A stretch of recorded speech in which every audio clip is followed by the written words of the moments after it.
Alhamdulillah rabbil alamin. Shi juyin mulki kashi biyu ne. Akwai wanda waɗansu suke taruwa saboda kansu, saboda son kansu su ƙirƙiro shi.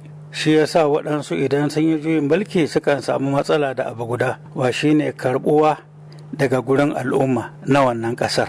Juyin mulki kuma ɗayan shine wanda al'umman ƙasa ne saboda azaba da akuba da suke ciki za su nemi alfarma a taimake su a yi musu. To irin waɗannan su shine juyin mulki guda biyu. Abinda mutum zai tambaya a nan shine ita Nijar wanne ne ya faru? Al'umma ce ko kuma bayan sun gama ne al'umma ta fahimta kuma ta zo take goya musu baya? Wato shine a nan ko da astagfirullah mahaukaci ne ya karbi mulki a ƙasa sai mutane suka amince mishi, wannan mahaukacin sai a girmama shi saboda Allah ne yake gwada su, yake gwada mu, yake gwada dukkan wanda za su yi al'ada ko kuma za su yi aiki da wannan ƙasa. Saboda haka abin da ya faru a Nijar, wato ni ina kallon shi ta wani bangare daban ne. Nijar an gano mai a Nijar a lokacin da shugaba Bazum yake nan, wato shekara 2 kenan yanzu daga abin da na sani. An gano waɗansu wurare wanda Allah ya ba su kyautar gold da yawa. To shi kuma bature in ya ga mai sai ka san yanda za ka yi ka adana shi, ka riƙe shi, kuma ka san cewa munafurci zai shiga kuma cutar ku za a yi, musamman a nan Afirka. Haka kuma an san ga gold shine. To amma tarihin daga yadda aka yi wannan dalilin canjin ya zo, da kuma yadda aka yi shi ya tafi, da kuma yadda aka yi ta wannan gwamnatin ta soja ta shigo, da kuma yadda 'yan ƙasa suke goyon bayanta, to wannan wani abu ne zan ce ya haɗa dukkan wannan dalilai guda biyu da ake yin juyin mulki. Idan an yi ne don ceton ƙasa kuma mutane sun yaba, to haka za a bi, dole a yi al'ada da a riƙe wannan ƙasa.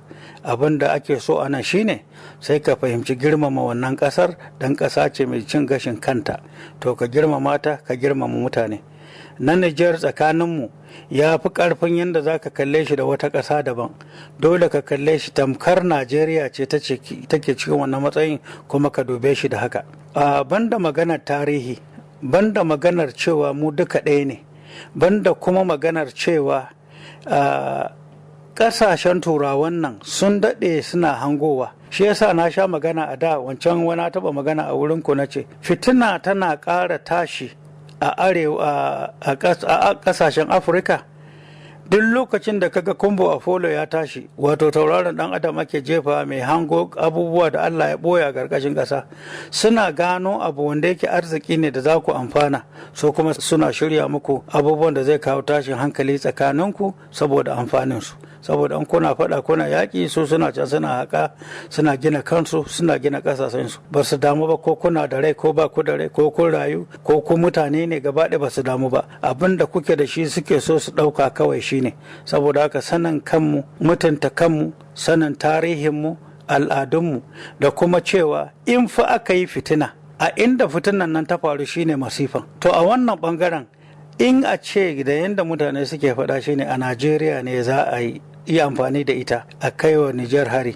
Najeriya kanta a zamanin na yanzu ta ba da makafa inda su turawan za su yi amfani da Najeriya nan wajen cimma Nijar. Nijar kuma akwai wanda za su shigo su maki su yi. Saboda haka a ƙarshe ya nuna babu Nijar babu Najeriya, kowa sai ya tagayyara. Akwai wata ƙasa babba a duniya misali da ta cuya akan haka, shine ta ce sun yanke daga yau ba za su taɓa bari wani ko suwaye ba ko mun girman ƙasar ta zo ƙasar su ta yi yaƙi, sai dai su tashi su je ƙasar wani su yaƙe su rugurguzar da su, sannan kuma su zagaya ta bayan fage su nemi kwangilar sake gina wannan ƙasar. Saboda haka duk yaudara ne da munafurci. Duk abin da ke faruwa nan yana neman zurfin hankali, tunani, girmama tarihinmu, da kuma sanin menene Nijar a idon Najeriya, menene Najeriya a idon Nijar. To tuni na ga shugaba Bola Ahmed Tinubu tun kafin wato wannan juyin mulki ya faru na Nijar a kusan taro da aka yi na ECOWAS, wato kungiyar haɗin kan ƙasashen wato Afirka ta yamma. Bayan ƙaddamar da shi, yana daga cikin abin da ya fara fitowa ya yi bayani, ya yi tur da Allah wadai da juyin mulki, ya ce kuma a ƙarƙashin jagorancinsa ba za a ƙara samun irin wannan wato badakala ta juyin mulki ta faru a Afirka ba. Sannan sanin kowa ne an samu juyin mulki a Mali kafin na Nijar.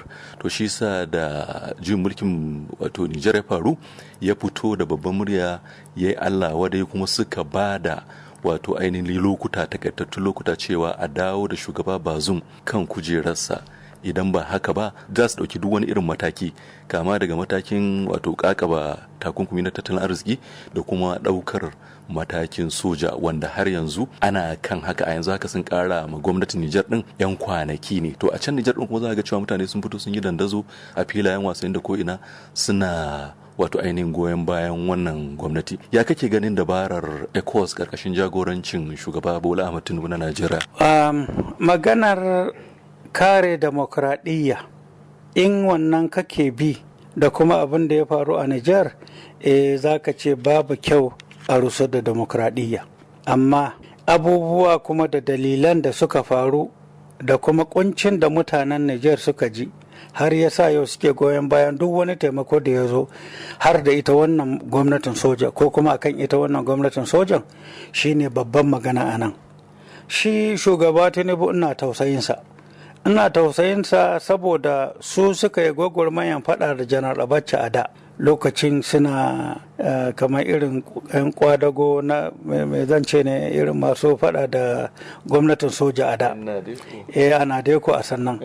To irin wannan halin da shi yake kallon abin Nijar a matsayinsa na ciyaman na sai dai yawo, wato ECOWAS, wannan hukumar gwamnatoci da ke yammacin Afirka. To maganganun da ya yi akwai kuskure. Wannan maganganun da su shugabannin kasashe suka tashi suka yi cikin gaggawa da fushi, kuskure ne. Akwai matakai da ya kamata a bi da dama kafin a zo wannan magana da suka yi ita ce ya kamata a ce ta ƙarshe. To amma sai suka fara da magana ta ƙarshe da zafi, to dole ne su tanzarar da abubuwa kuma abu ya zo ya kwaɓe. Ba haka ake ba. A da mun yi irin wannan, mun yi shi a Gambia, mun yi shi a Liberia, mun yi shi a Sierra Leone. Ita kuma Niger, a kullum ko mai ya faru za ka ga shugabannin ƙasashen su za su zo a zauna a yi maganganu akan tallafawa. Ni na sha sanin cewa da waɗansu daga shugabannin Niger da na Najeriya sai mu shiga mota da yamma, ni ne ke tuka motar da su shugabannin kasashen nan guda biyu na Nijar, mai yawo, kuma ana magungunan abubuwa da yawa a cikin Nijar. To yau a Nijar, abin da su gwamnatin Nijar za su fahimta, su na yanzu da kuma mutanen Nijar, shine cewa duk inda mai ya samu, fetur kenan, duk inda gold ya samu, wannan uranium din dama an daɗe ana munafurta su, ana zalunta su. To wannan abin da Allah ya ba su yanzu ne ma za su fara ganin menene munafurcin banasare. Zai bullo ta bayan gida, zai bullo ta kofar gida, zai bullo ta saman gida don munafurci. To su yanzu sai sun ƙara haɗewa, maganar cewa kiyayya ta tashi tsakaninsu da gwamnatoci saboda an yi kuskuren yin magana, to bai yi daidai ba. Sai a huce zuciya, sannan a zo a yi tunani irin na yanda abin da aka shimfiɗa cewa ai Nijar Najeriya ce, ai Najeriya Nijar ce. Kuma sauran kasashen Afirka ma duk inda ka bibiya, in banda bature ya raba mu, dukkanmu al'umma guda ne, dukkanmu. Saboda haka tunanina a nan shine cewa su 'yan sai da yawo, su shugabannin kasashe da suka taru sun yi kuskure. Su kuma yanzu da suke cewa ayyaki an yi kuskure. Su kuma da suke cewa a tashi dole lokaci kaza a yi kaza, to abin da ni nake gani a nawa abin da kuma na fahimta shine akwai bakin turawa a bayan fage, suna ingiza su aikata su je su yi da wuri. Wanda duk yake so duk abin da manasare ya ce ka ce to lalle kana da na sani. Za su tura ka a kwanar da sai ka rena kanka, kuma abubuwan da za su zo su afku, sai kowa da Nijar ɗin da 'yan sai dai yawon da Najeriya nan gaba, in dai aka yi yadda suke so, dukkan mu sai mun zo mun ci kaga mutanen nan sun sake samu mun yi katobara mu bata kanmu da kanmu, kuma gashi suna daukan dukiyar mu. To hakan suke so, sun yi Afghanistan, gashi na a idanun duniya, ga kasashe da yawa saboda lokaci ban son bata maka lokaci, ga kasashe da yawa sun yi akan cewa sun zo su taya su ne akan kaza suka rusar da su. Yanzu ka duba Libya ba ruwansu da kowa, ba sa komai, mai na Libya suke so da karfe da ke cikin Libya, kowa ya riga ya san wannan. Yanzu ana nan Libyoyi suna ta kashe kansu. A cikin United Nations, wata majalisar ɗinkin duniya ta ce ta duba wanda suke rebel group su 301 ne a cikin Tripoli kawai, amma sauran wuraren ba su ma sani ba, don ba za a iya zuwa ba, kowa yana da bandaga, kowa kashe dan uwansa yake. Wannan Libyan na fa al'umma ɗaya ne fa, 'ya'yan Sheikh Muktar ne fa, yanzu kaga yau duk kashe kansu suke. Tuk kuma ba wani abu bane, amma inda ake ɗaukan mai babu komai, za ka je ka kwanta da gadonka a waje da zaman lafiya saboda sun kare don su samu suna ɗaukan man. Haka ake so a yi wa Nijar, haka kuma ake so a yi wa Najeriya ana satan mai. Najeriya an yaudari gwamnatocin da suka gudana a baya, duk fa su turawan nan ne, ba kun fasa za su yi ba. Haka aka yi wa Congo a da, an yi kashe-kashe, an kashe shugaba. Kalli abin da Lumumba ya faɗa, yanzu har gobe abin da Lumumba ya faɗa, wani duk wanda ya ce shine ni ɗan ƙasa ne, ni mai kishin ƙasa ne, ni ya kamata a kwaikwaya, shine Lumumba ya tsaya kai, amma kalli kashin gillan da suka yi masa. To irin su wannan Afirka suna nan da yawa, shi yasa 'yan Afirka, shugabannin Afirka, ku yi tunani da kyau kafin ku furta magana, ku yi tunani da sanin tarihi. Misali yanzu sai na ji labari wai an yanke musu wutan nan da aka yanke wa Nijar, da wanda suka ba wa 'yan sai dai yawo gaba ɗayansu shawara, su shugabannin gaba ɗayansu ina faɗa musu, ba su san tarihi ba, ba su san dalili ba.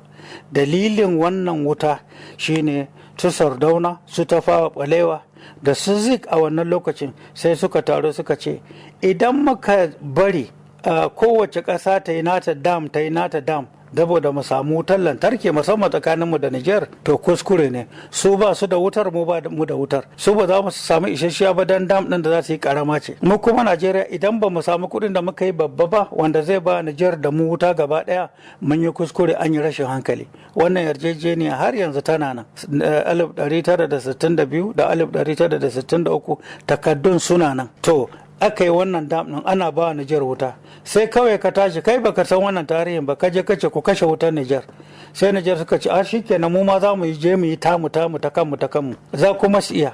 Ranar da Nijar ta rufe dam ta katse ruwan nan, a katse shi sai sun saki ruwan ya zo. Ruwan nan duk su Kebbi ne, inda 'yan uwa da dangin Nijar din suke, Sokoto ne, Kebbi ne, wajen su Naja, su Kwara, duk inda ruwan nan ya bi ruwa zai malale. Kaga duk gonan nake sun tafi, kenan shekara mai zuwa Najeriya sai ta nemo abinci.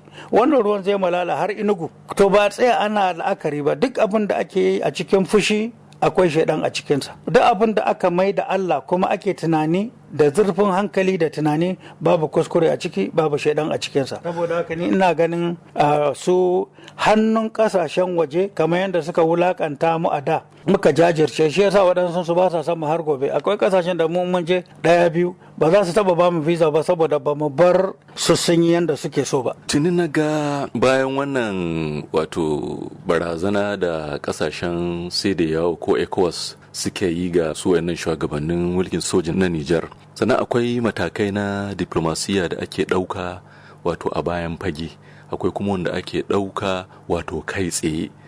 Daga ciki na ga akwai tafiya ma da aka yi sarkin musulmi, wato kusan a ce gwamnatin tarayya ta wakilta shi da General Abdulsalam Abubakar da zimmar su sadu da wayannan shugabannin soja a tattaura domin a sami wato ainihin mafita.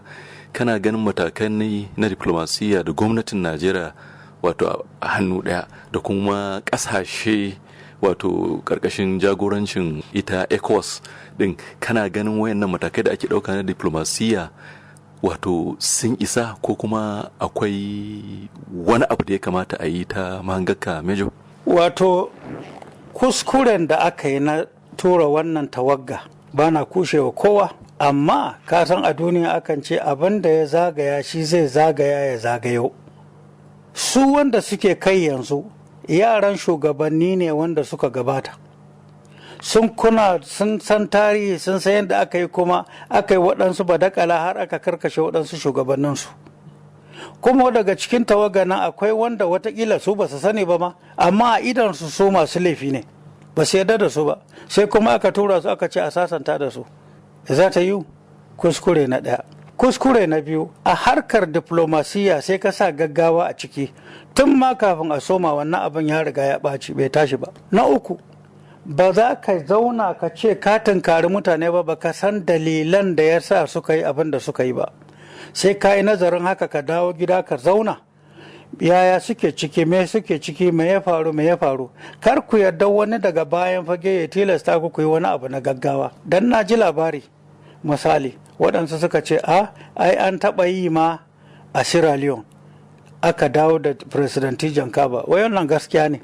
Ni Hamza Al-Mustapha nan da kake gani, akwai manyan soja, akwai wanda yake shine babban shugaban soja a Najeriya a sannan ya zama shugaban kasa bayan mutuwar General Abacha, da wanda suka ke shugabannin sojan sama da na ƙasa da na ruwa, duka a tare a ofishina kwanan mu 15 muka dawo da Tijan Kaba, amma ni ne mai zirya. Amma dalilan dawo da Tijan Kaba da abin da ke faruwa a Nijar a yanzu ya bambanta. Shi yasa sai da muka tsaya muka yi nazari, muka yi maganganu da su. Ni nake magana da wannan yaron shi Koroma wanda ya karɓi mulki a wannan lokacin. To Allah ya hore mana. Shugaban yan ambassadors su duk a ofishina suke kwana. Har Allah ya sa da hankali da basira da hikima da sanin tarihin aka zo aka yi. Baka cewa ina diplomasiyya kuma ka zo kana gaba gadi kuma kana ba da umarni tamkar ta soja. Kana kushewa sojan kuma kana aiki irin na sojan. Shi soja in ka ja shi ma zai ja. To ana hikima ne sai a yi magana. In kuma da dama ta a yi magana za a iya kawo a yi sulhu na komai. In kuma ka zo kace da karfi da yaji za ka nuna, to dole ka kama hanyar a yi tashi hankali. Shi yasa wanda suke saka sai dai yawo gaba ɗayanta, amma na musu laifi ne Allah ba su haƙuri, amma ni na faɗa wanda suke bayan sai dai yawo suke amfanuwa da arzikin da ke Nijar, kuma su suka kulla kuma suke son fitina a Najeriya ba tun yanzu ba. Na san ka jin cewa ana son Najeriya ko waɗansu ƙasashe su ce ai nan da shekara kaza Najeriya za ta rabe. To har yau har gobe yau fiye da shekara 40 wannan abin da suke ta furtawa bai zo ba. Duk kuma ba don fa wani abu bane, don wannan ma'adanan ne da gold da zinare da uranium ɗin makamantansu da azurfa da diamond da sauransu da duwatsu da Allah ya bamu wanda su ba su da shi. Mu maimakon mu zo mu zauna mu yi karatun ta nutsu mu duba Allah mu ce Allah Ubangiji wannan abu kaza da ka bamu, to yanzu mu ma hankali ya zo gare mu da dole duniya a san cewa muna da natsuwa, muna da hankali, kuma za a iya yarda da mu cewa mu ma mutane ne, kuma Allah ya bamu ƙasa za mu yi amfani da shi da sauran ƙasashen duniya. Mu nemo mu ƙasashen mu kuɗi, mu fitar da mutanenmu daga zama na kamar rabin dabbobi cikin azaba da wahala. Duk wanda kaga ya zama shugaba amma bai tunanin talaka ta wannan fuskar ba abin yarda ba ne.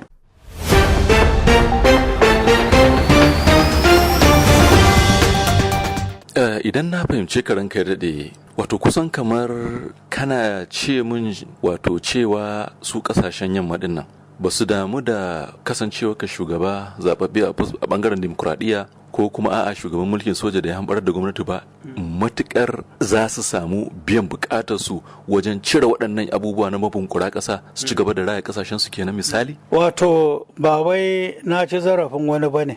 Idan ƙasashen turawan nan suka yi yarjejeniya da biri, in maka ɗora ka a nan za ka ci zalin mutanen nan ka bari mu sace abin da suke da shi, in birin nan ya amince, in kuma mutanen sun yarda birin ya zauna, to lalle ina gaya maka za su iya su naɗa biri. Haka suke gani, suna ganin kuɗinsu da ƙarfin sojan da suke da shi da ƙarfin alamu hikimominsu na cin zali da sunan diplomasiya shine yake ba su ƙarfin ciwo Afirka mutunci.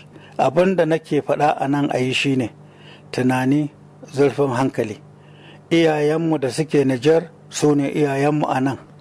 Babu wani abu in banda lokacin da aka zo aka ja layin rabawa. Na san wani lokaci da ba'are mai nasara ya zo, Nijar tana cikin wahala. Ni na tuka shi ne da Janar Abacha muka je wurare. Wannan maganin abin da ke damun Nijar, Abacha haka aka yi, aka koma don tallafa wa Nijar. Kuma na san kullun Najeriya a tallafawa ake. Har ma nakan ji ba'are Allah ji kanshi da rama yakan ce wa Janar Abacha, babban yaya na dawo fa. Dole mu zo kuma mu sake duba waɗansu abubuwan sun taso. To haka ake tafa da Nijar. Shi yasa wanda bai san tarihin ba kuma bai san yadda ake ba, bai san yadda ake zauna lafiya ba, sai su ce a watakila haka ake yi, su sai su gwada tasu. Ka san mu a wannan lokacin ba baturen da ya isa ya ce ga abin da za ku yi na musgunawa wani ko dabba ce ta wata ƙasa, ballantana a ce mutane, ballantana a ce ƙasa guda ɗaya. Shi yasa kaga Janaba ce bakin suna a idanunsu saboda bai yarda ba a cuci wani. Shi yasa kaga bayan mutuwarsa suna zage-zage da yawa. Ko gurin marigayi Gaddafi, maganganun da na gani na sani, shugabannin ƙasashe suna nan lokacin da nima nake yawan zuwa wuraren, na san tallafi da aka yi wa ƙasashe. Rabin Gaddafi fa yana Nijar, 'yan uwan su irin kamar General Sheikh Yusuf Dibri duk suna Nijar, 'yan uwan mamansa, 'yan uwan babansa duka, amma a Libya yake. 'Yan uwan su kuma Yusuf Dibri, mamansa ma, maman Yusuf Dibri kakata ce. In ka duba haka, to ya za a yi ka raba ni da tushen mu haka? Shi yasa in aka tsaya aka duba maganar fushi, maganar ɗaukan diplomasiya da fushi kuskure ne, kuma baya cikin ma ka'idojin abin da Majalisar Ɗinkin Duniya ta amince da shi. To yanzu misali ba wanda yake fatan yaƙi misali, sannan ita wannan kungiya ta ECOWAS ta sha alwashin cewa a 'yan kwanakin nan idan wato shugabannin mulkin sojan nan na Nijar ba su miƙa mulkin nan ba za ta shiga da ƙarfin tuwo. Misali in aka riga aka shiga ɗin nan kusan abubuwa ne da yawa za su faru wanda za su canza wato ainihin zamantakewa da al'adu da abin da na mutane, sannan kuma kusan zirin arewacin Najeriya gaba ɗaya jihohin da suka iyaka da ita wannan ƙasa ta jamhuriyar Nijar kusan za su ɗanɗana kuɗarsu. A matsayinka na masanin tsaro sannan kuma tsohon soja, ya kake jin abin zai shafi wato tsarin siyasa a Najeriya, tun da yanzu shugaban da yake jagorantar Najeriya daga kudu maso yammacin ƙasar na ya zo ba ma ɗan arewa ba ne. Alarai ne in dai har aka yi kuskure suka ce hakan za a yi, kowa sai ya rena kansa, kuma ba lalle ba ne wanda suke mulkin su ɗore. Saboda idan aka yi fushi kuma komai ake yin shi cikin fushi babu lissafi, duk gidan kama zai da wuta. Mutane ne suke zaune a gidan bunu kuma suke wasa da kananzir da ashana. Wannan ne nake gaya maka. Su wanda ka ga ƙasan wajen nan sun tilasta su ana haka, abin da suke cikin gaggawan nan da magana da zafi bai shafi diplomasiya ba. Ni ɗan siyasa ne, ina so demokuraɗiyya irin tamu wacce ta yi daidai da al'adunmu da mutanenmu, wanda zai kawar da cutar mutane da cin zalin mutane da amfani da dukiyarsu. Ni fata na irin wannan demokuraɗiyya nake so, amma ga irin wacce muke so, kuma kowace ƙasa tana irin nata demokuraɗiyya. To ni dai ana so demokuraɗiyya ta ɗore sai da hankali da bin dokoki da girmama juna. Idan aka yi haka za a zauna a fahimci juna. Amma in aka ce a yaƙi ya lare ne, ba wai Najeriya ko sai dai yawu ba ne da Niger za su yi faɗa, ko kuma da Burkina da kuma Gini ko Mali ne za su haɗe a yi faɗa ba. A wannan su 'yan sai dai yawu su sani cewa akwai wanda sun san cewa makaman ma da suka cire daga Mali yana ina. Ai kusa da Najeriya aka kawo shi tun 2001. Yau shekara 2 ba, me yana kawo shi kusa da Najeriya? Na menene? Wato shi bature in ka ba shi dama ka ce da Allah ka yi taku 2 ka tsaya nan, lalle ka san cewa sai ya yi taku 1000. So sai mu tsaya mu fahimci wannan. Kar mu rika ganin shugabanni da suke ganin kansu ba su da kuɗi, waɗannan turawan za su ba su kuɗi su girmama su, to lalle su ne shaidanu masu ingiza mu cikin wannan fitina. Saboda haka wanda duk bai zurfin tunani ba, duk abin da sai dai yawo take kuskure ne. Ita kuma Nijar cikin fushi ita ma akwai kuskure. Sai ku dakata, an turo mutane ku saurare su. Duk wanda ya saurara akwai hankali da basira da ilimi cikin sauraron mutum, kuma ko da abin da aka faɗa ba shi da ma'ana, a dai saurara ɗin sai ka yi amfani da hankalinka ka san yadda za a yi. Nawa kenan. Amma in muka yaƙi yalare ne, wallahi gara Afghanistan. Ni na ce maka haka saboda me sun zo ne su ɗau mai, kuma sun zo fitar su sai mun rena kanmu, sannan nan za mu zama bayi. Da aka gama yaƙin duniya na biyu, Amerika ina ta zauna a Germany har tsawon shekara nawa. Wannan ma tsakanin su isu fa kenan, ballanta na Afirka ana daɗe ana neman wannan damar, gashi kuma suna ta bada damar. Shine gargadi na zuwa gare su. To yanzu Mejo Hamza Al-Mustapha, tun da ka lissafo illolin da ke cikin batun yaƙi, misali inda har zai faru a ce sun shiga da ƙarfin soja ɗin, to a cikin wannan yanayi tun da ba a kai ga haka ba, shin mecece warwara? Warwara a nan sai dai yawo, sai ku dakata a mazauninku na shugabanni, ku kira mitin na sai dai yawo ku kuma kira su Niger. Ai ba su kaɗai ba ne, da Burkina ta ai ba a yi magana ba, da Mali ta yi ai ba a yi magana ba, saboda Mali an daɗe ana rarrake abin da take da shi, abin da ya rage kaɗan ne, shi yasa kaga an yi banza da su. Menene yasa abin ya yi zafi da aka taɓa Niger? Saboda mai da aka gano kwanan nan ne, saboda gold da aka gano kwanan nan ne, mu mun sani, ni na sani, mutane da yawa sun sani. Duk wannan fitinar da wani gaggawa duk don mai ne, babu wani abu. Saboda haka a matsayinmu na mutane wanda yake dama can suna da al'adarsu tun kafin ma baturen ya zo, to a yi amfani da wannan ilimi da hankali da tsoron Allah a taru gaba ɗaya. Duk shugabannin da suke sai da yawo ku zauna ku sake kanku tunani. Duk turawa da ake turowa suna muku magana, da wanda suke aiko muku abubuwa, mutane suna gaya muku kaza kaza kaza, sai a mulkin soja babu kaza kuma a tsaya dai a sake tunani.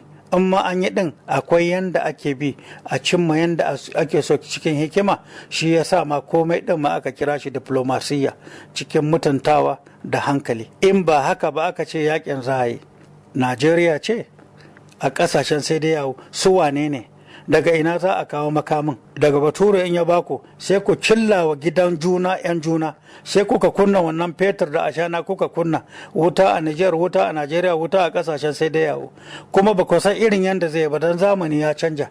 Wanda zai zo don yana zaune cikin air condition yana jin daɗi, a yi kaza a yi kaza a yi kaza, in yakin ya zo shi ba ruwansa, talaka za a taka, to sai a sake tunani. Akwai kuskure ta ko ta ina.